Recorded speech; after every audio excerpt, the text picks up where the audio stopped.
دوسری جانب چیئرمین پیپلز پارٹی بلاول بھٹو زرداری کا کہنا ہے کہ سلیکٹڈ پر جمہوری حملہ کر دیا۔ عدم اعتماد جیالوں کے لشکر کا جمہوری ہتھیار ہے۔ عمران خان کے گھبرانے کا وقت آ گیا ہے۔ وزیر اعظم کو اسمبلی میں شکست دے کر گھر بھیجیں گے۔ نااہل شخص کا جمہوریت پر مزید ڈاکہ برداشت نہیں کریں گے۔ تمام جماعتیں مل کر شفاف الیکشن کا بندوبست کریں۔ وہ اسلام آباد میں ڈی چوک پر لانگ مارچ سے خطاب کر رہے تھے، جس کے بعد مارچ ختام پذیر ہو گیا۔ ہم نے ایک دن اس کو چین سے نہیں بیٹھنے دیا، ایک دن عمران کو آرام نہیں کرنے دیا، اور جب جیالوں نے فیصلہ کر لیا کہ لانگ مارچ بھی ہوگا، عدم اعتماد بھی ہوگا، تو آج ہم اسلام آباد پہنچ کے یہ بھی کر کے دکھائے ہیں۔ عدم اعتماد ہمارا جمہوری ہتھیار ہے۔ پورا پاکستان کا اعتماد اٹھ چکا ہے۔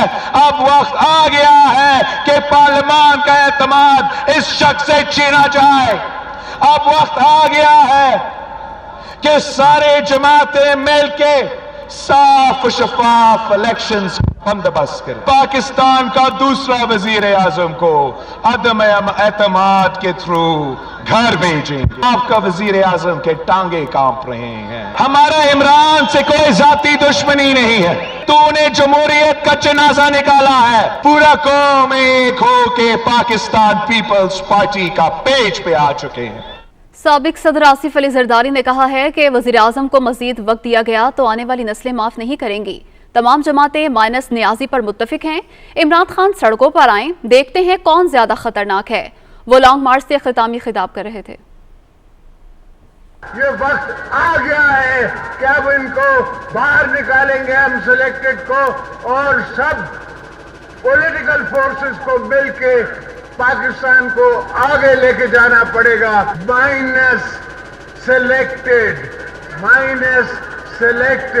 اگر ہم نے اس کو رہنے دیا تو آنے والی نسلیں بھی ہمیں نہیں معاف کریں گی، ہماری قبریں بھی ہمیں معاف نہیں کریں گی، ہمارا اللہ بھی ہم کو معاف نہیں کرے گا اگر اس شخص کو ہم نے رہنے دیا۔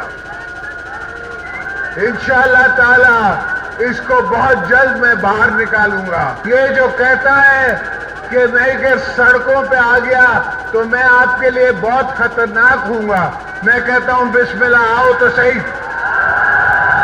آؤ تو صحیح، پھر دیکھیں گے کہ کون خطرناک ہے اور کون نہ خطرناک ہے۔